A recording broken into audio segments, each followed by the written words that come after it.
नमस्कार.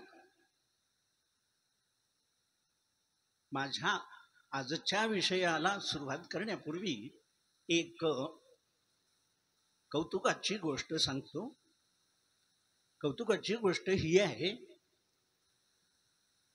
माझा मुलगा अभिमन्यू ठाण्यात असतो आणि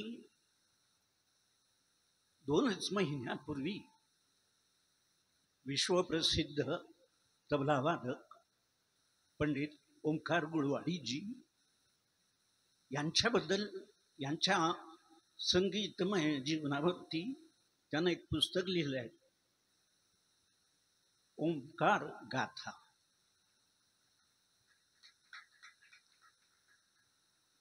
पंडितजींच्या हस्तेच त्याचं मुंबईमध्ये प्रकाशन झालं होतं आणि खूप छान पुस्तक आहे. 325 रुपये किंमत आहे. इंग्लिश पुस्तक आहे आणि सारंगकडे मी ठेवतो आहे.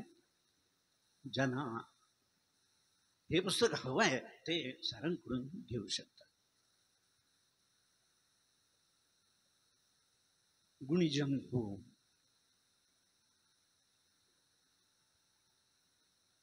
मला आज बोलायला सांगितलं आणि गाण्याबद्दलच बोलायला सांगितलं. आणि ते गाणं कोणतं आहे? मल्हार रंग. आता इतका वेळ आपण मल्हार ऐकलेलं आहे. मल्हाराचे प्रकार खूप आहे आणि मल्हार ऐकल्यानंतर मल्हारबद्दल बोलावं अशी तशी काही जरुरी नाही आहे. परंतु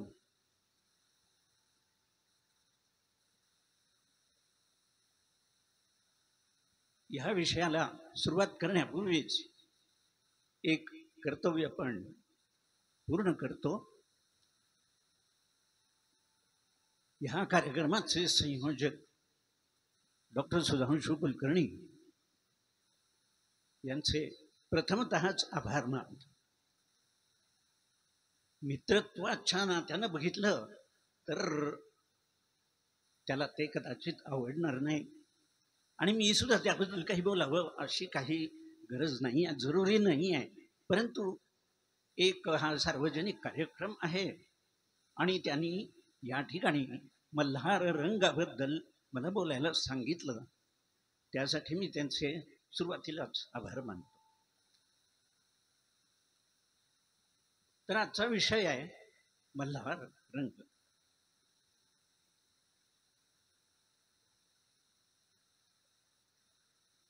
मगाशी मी म्हटलं तसं मल्हार ऐकल्यानंतर मल्हारबद्दल बोलावं अशी काही गरज नसते, पण त्याची जरुरी आहे. कुणाला आहे? ज्यांनी आयुष्यभर संगीत सेवा केलेली आहे त्यांना याची काही जरुरी नाही. परंतु इथं जे रसिक श्रोते बसलेले आहेत त्यांच्यासाठी माझ्या मते ही गोष्ट अत्यंत आवश्यक आहे. म्हणजे कित्येकदा असं असतं, गाणाऱ्या कलाकाराला ही शास्त्र माहीतच असतं असं नाही. गाणारे गाऊन जातात, त्याचा थाट काय आहे किंवा त्याचा भाव काय आहे किंवा त्याचा रस काय आहे ते आम्हाला काही माहित नाही. आम्ही गातो, टाळ्या घेतो आणि जातो पुढच्या गावी. हा गाणाऱ्याचा आविर्भाव असतो. पण सामान्य श्रोत्याला हे नेमकं काय आहे याची जाणीव करून देणं अत्यंत आवश्यक आहे. अनाकलनीय असतं शास्त्रीय संगीत असं होता कामा नये आणि ते पुष्कळ तसं असतं. मग नंतर कुणाला तरी विचारायचं काय होतं, ते गायले ते काय होतं, अहो तो राग कोणता होता किंवा बरंच असं काही. तर ज्यावेळेला ह्या गोष्टीची जरुरी असते, विशेष करून नवीन पिढीतला गायक, नवीन पिढीतला वादक, ह्याला किंवा तत्सम कलाकाराला शास्त्राची माहिती असणं अत्यंत आवश्यक आहे. पुष्कळदा कसं होतं, जुने जाणते कलाकार सुद्धा अहो ते कशाला पाहिजे शास्त्र, गाऊया निघून जाऊया अशा अभिनिवेशात असतात.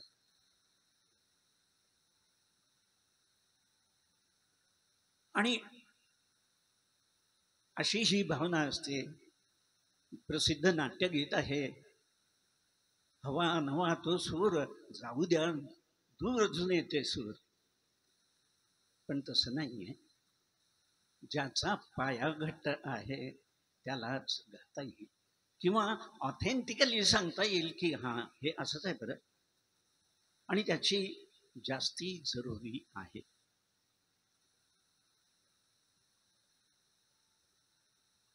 तर आजचा विषय मल्हार प्रकार. मल्हार हा सारंगाचा पुत्र आहे. दोन्ही दृष्टीनं बरं का. आमचा मल्हार आहे पिल्लू, सारंगचा मुलगा. आणि शास्त्रीय दृष्ट्या सुद्धा मल्हार हा सारंगचा पुत्र आहे. मग आता प्रश्न असा येतो की मल्हार प्राचीन आहे का? त्याच्यामध्ये दोन गोष्टी नक्की शास्त्रीय संगीत जाणणाऱ्याला समजून घेणं आवश्यक आहे. कोणत्या? मेघ आणि मल्हार. यातला मेघ जुना आहे का मल्हार जुना आहे? आपण आज रागवर्गीकरणाची पद्धत थाटांच्या बद्दल बोलतो. हे थाट केव्हा निर्माण झाले? अगदी अलीकडे. म्हणजेच आपण फार तर 100 वर्षापूर्वीचा इतिहास.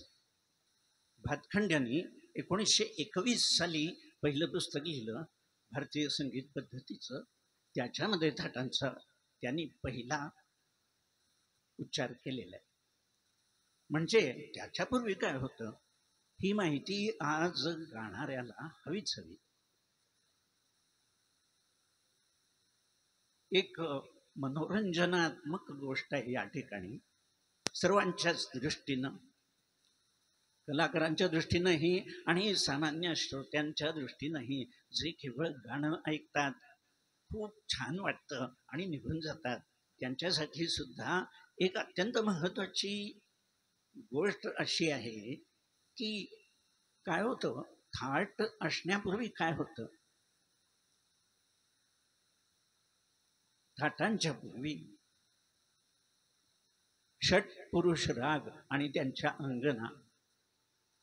म्हणजे काय होतं, 6 पुरुष राग होते, त्यांच्या बायका होत्या म्हणजे पत्नी होत्या, अंगना होत्या, आणि त्यांचे पुत्र राग होते म्हणजे फॅमिली मॅटर होतात. आपल्याला आज वाचताना किंवा ऐकताना या गोष्टीचं हसू येतं. हे वर्गीकरण नेमकं कसं होतं आणि ते तसंच का होतं, त्याच्या मागचं तत्व काय आहे याचा विचार आज करत असताना आपल्याला पुष्कळदा हसू येतं. माझ्यासारख्या अभ्यास करणाऱ्या माणसाला सुद्धा ते हसू येतं. कसं सांगतो.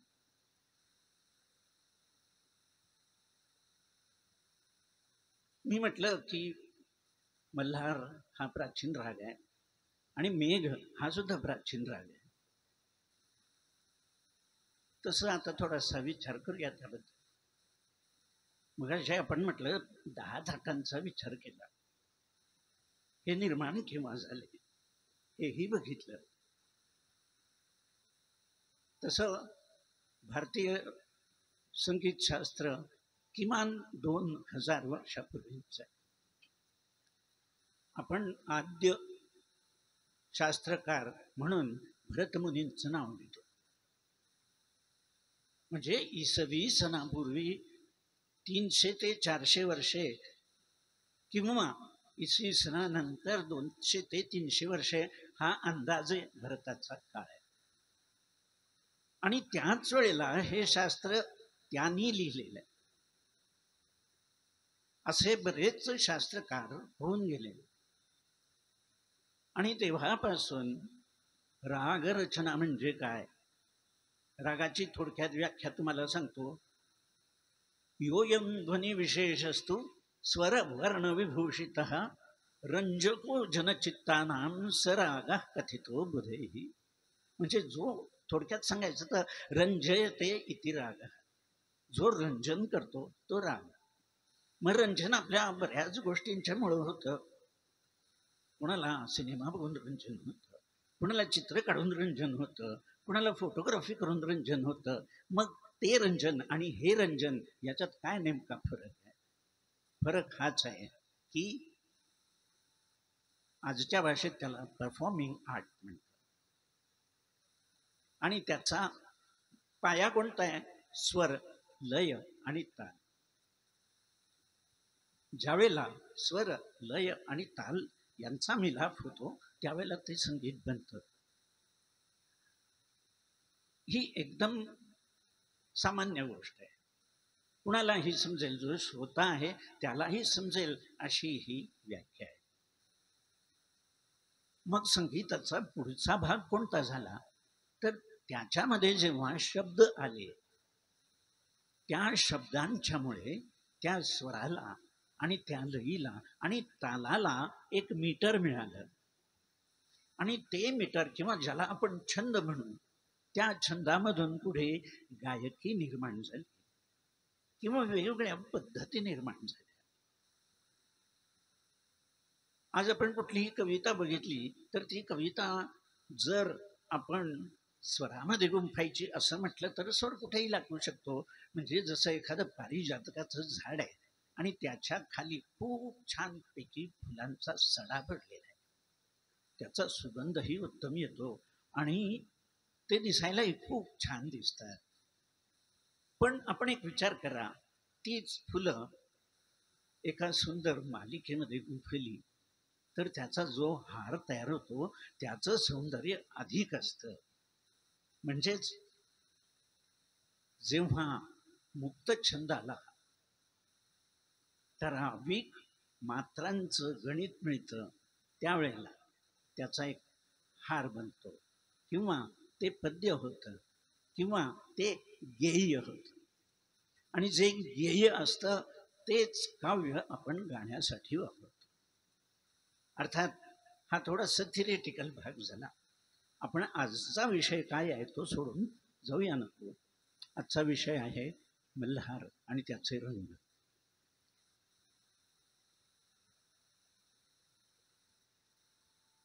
तर मगाशी मी जे सांगितलं षटपुरुष राग आणि त्यांच्या अंगना, हे मूळ षटपुरुष राग कोणते होते बरं, त्याची मी तुम्हाला थोडक्यात माहिती सांगतोय.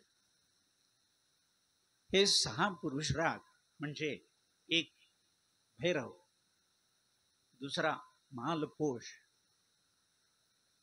तिसरा हिंडोल, चौथा दीपक, पाचवा श्री आणि 6वा मेघ. म्हणजे आपला विषय मेघविषयी आहे. हे षटपुरुष राग आहे. आणि मगाशी म्हटल्याप्रमाणे प्रत्येक रागाच्या अंगना आहेत, भार्या आहेत. त्या भार्या कोणत्या? आपण सगळ्या गोष्टींना विचार नको करायला, फक्त आजच्या विषयाप्रमाणे म्हणजे फक्त मेघ रागाच्या भार्या कोणत्या, पूर्वीच्या शास्त्राप्रमाणे याचा विचार करूया. त्या भार्या कोणत्या आहेत बघा.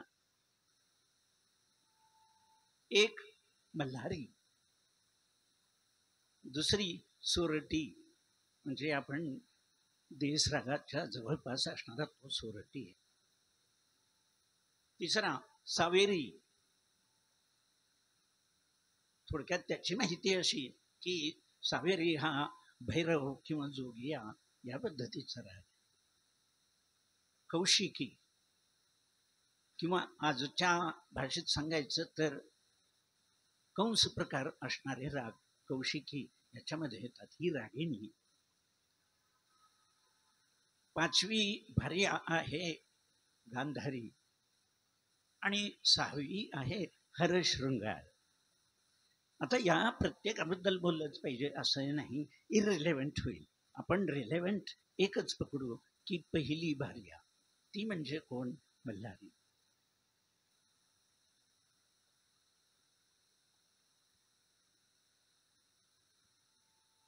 आजच्या मल्हार रंग या विषयी संलग्न बोलताना आपण संगीत सम्राट तानसेनाची आठवण इथे काढूया. कारण हेच आहे की सर्वप्रथम तानसेनानंच एका नव्या रागाची निर्मिती केली, जो आज सुद्धा तो राग प्रसिद्ध आहे. ओळखलात तुम्ही? मिया मल्हार, मियाखी मल्हार. पण या नावात सुद्धा एक गुपित आहे बरं का. काय आहे गुपित? मिया म्हणजे मिया तानसेन आणि त्याचा मल्हार म्हणजे मियाचा मल्हार. याचाच अर्थ असा निघतो, आधी पण एक मल्हार होता आणि हा मियाचा मल्हार. आणि तो मल्हार कसा असेल बरं? आज आपल्याला त्याचा थांगपत्ता लागणं तसं कठीण आहे. गेल्या 400-500 वर्षात अनेकांनी तानसेनाची गायन पद्धती आणि त्यानं निर्माण केलेलं राग याच्यावरती संशोधन केलेलं आहे. पुढे त्याचा वंश पण वाढला. सेनिया घराणं सुद्धा विस्तारलं. सेनिया घराणं म्हणजेच तानसेनाचं घराणं, जे वाद्यवादकांच्या मध्ये आहे.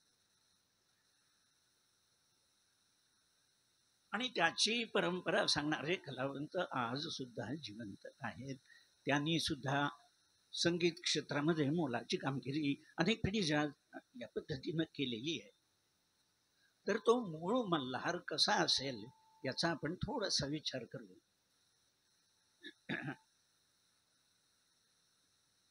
आज आपण बघितलं तर एक शुद्ध मल्हार नावाचा राग आहे. जे संगीतात आहेत त्यांना कदाचित माहिती असेल की तो शुद्ध मल्हार नेमका कोणता आहे. त्याचे स्वर मी जर सांगितले तर तुम्ही म्हणाल, काय म्हणाल? सारे म प ध सा ध प म रे सा. मग कोणीतरी म्हणेल, अहो हा तरी दुर्गा आहे, मल्हार कुठला म्हणते? नाही हो, हा दुर्गा नाहीये, तो मल्हारच आहे, शुद्ध मल्हारच आहे. कसा? मरे सारे प म प मरे मरे सारे मरे प म प ध सा ध प म. ही जरा लक्षात घ्या. म प ध सा ध प म हे स्वरूप तुम्हाला बऱ्याच रागामध्ये दिसेल, गौड मल्हारमध्ये सुद्धा दिसेल. तर शुद्ध मल्हार हा असा आहे. आज पण आपण तो ऐकू शकतो. एक प्रसिद्ध बंदिश आहे कुमारांची. कुमारांनी शुद्ध मल्हार गायलेला आहे, युट्यूबवरती आपण ऐकू शकता. आणखी एक शुद्ध मल्हार ध्रुवपद ऐकायला मिळालं. त्याचे शब्द किती छान आहेत. मला ते शब्द तुमच्यासमोर मांडायचा खूप मोह होतोय. बघा, पंडित विनोद कुमार आणि आयुष द्विवेदी यांनी ते ध्रुपद गायलेलं आहे. त्या ध्रुपदाचे शब्द बघा. मोह मन आयो मोहन आयो सुखदानी, घटा झुकी चहु ओर करत दादुर मोर, मोर नवल नृत्य ठाणी, झिनी झिनी बूंद नगिरत बादर बरसत बन, फूले द्रुम बेली लपटानी, ब्रह्मानंद के नाच हेते ग्रहो मेरो हाथ.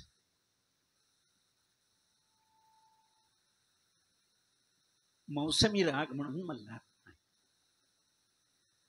मौसमी राग म्हणजे काय? सीझन. विशेष करून वर्षा ऋतू.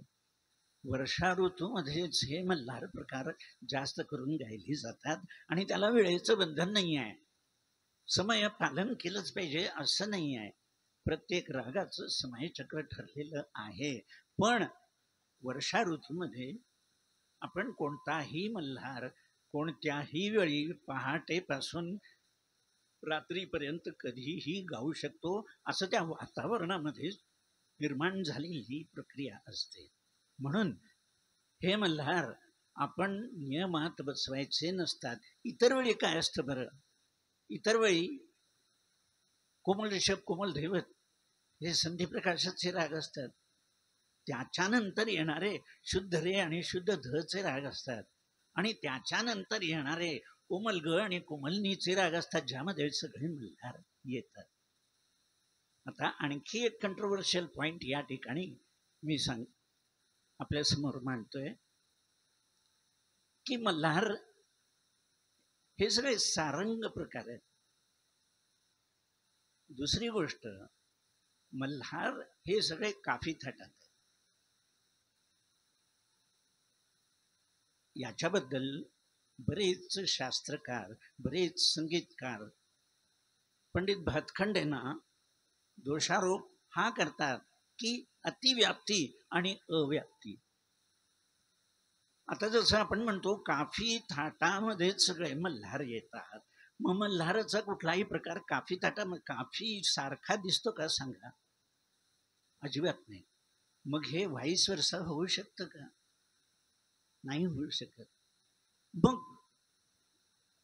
काफी थाटामध्येच मल्हार का किंवा काफी थाटामध्येच सारंग का? हा एक फार मोठा वादाचा विषय आहे. त्यात मला आता घुसायचं नाही आहे. फक्त आपण मल्हार प्रकारामध्ये येणारे हे सगळे राग आहेत एवढंच आता सध्या लक्षात.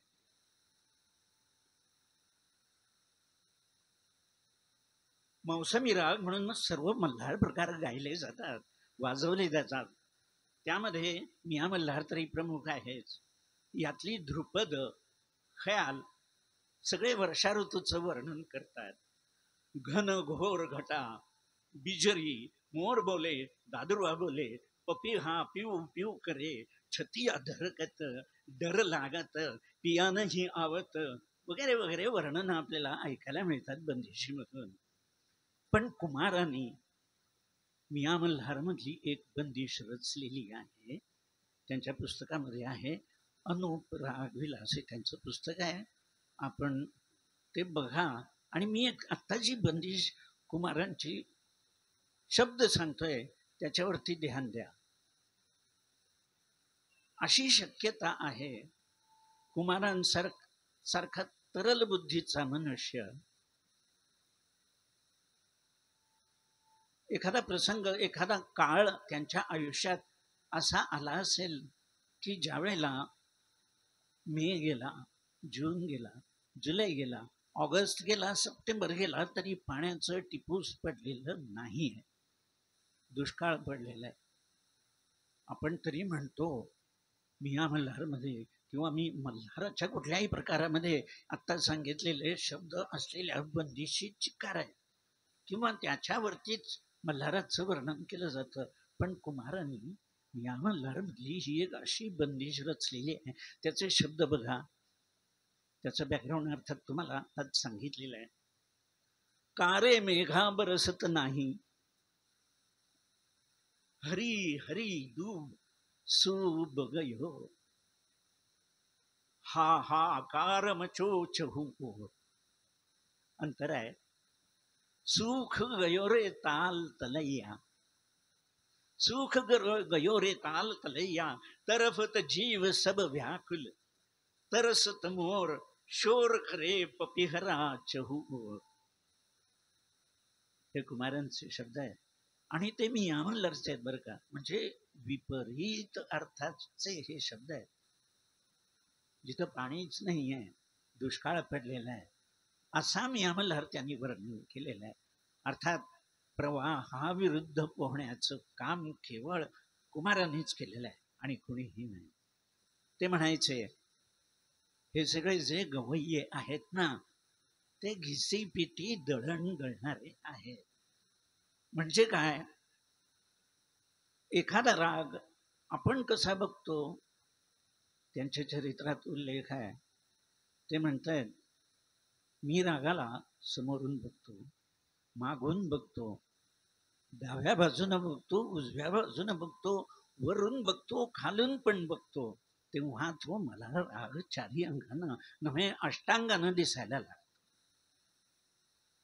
हे कुमारांचे शब्द आहेत. आणि त्यांची रागाकडे बघण्याची दृष्टी ही होती. तर परत आजच्या आपल्या विषयाकडे येऊ.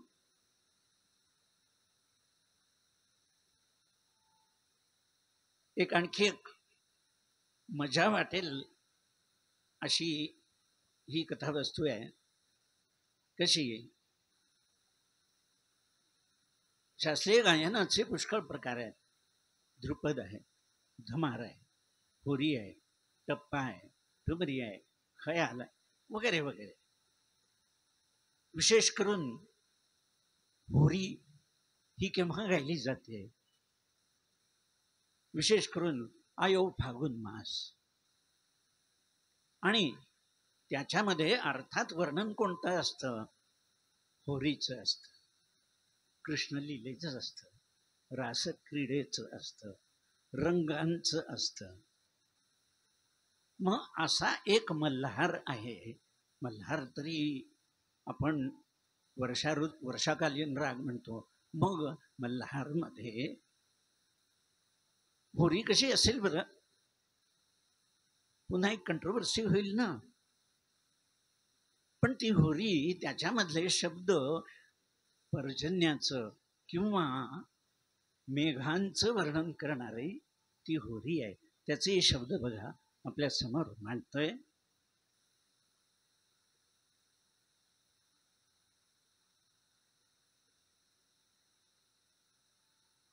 अहो घन छायो, अहो घन छायो उमड्यो मानो सगरे. होरी मधला किंवा बसंत ऋतूतला आहे बरं काय वर्णन. तिथे ही घन आलेले आहेत. अहो घन छायो उमड्यो मानो सगरे, ब्रज में बिजरी चमकत. त्यावेळेला कशी काय, ब्रज में बिजरी चमकत बरसाने की ओर. आता बरसाने म्हणजे काय, बरसाना हे गावाचं नाव आहे. ते कुणाच्या गावाचं नाव आहे, राधेच्या गावाचं नाव आहे. आणि कृष्णानं राधेची आठवण काढली आणि बिजली चमकली. अबीर उलाल के बादर छाये. आलेले आहेत बादल, आज पण आहेत वरती बघा. पण त्यावेळेचे बादल कसे आहेत, अबीर गुलाल, अबीर गुलाल के बादर छाये, रंग फुहार पर झर बौर अहो. ही अशी ती होरी आहे. कुमारांच्या बंदिशीची, मी हा मल्हारच्या बंदिशीची आठवण पुन्हा एकदा काढतो. पण आपली सगळ्यांची इच्छा काय आहे, देव करो आणि अशी परिस्थिती न येऊ. दुष्काळ नकोय, पाऊस पडला पाहिजे. मल्हार रंग असाच उधळत राहो, मेघ गरजत राहो. आपल्या सर्वांच्या स्वरांनी तानसेनाने जसा आणला तसा मेघ आकाशात गच्च होऊ दे. ही धरती नेहमीच सुजलाम सुफलाम असू दे, हीच सदिच्छा व्यक्त करतो. आणि माझी अशी संगीत सेवा आपल्या पुढे नम्रपणे रुजू करतो. धन्यवाद.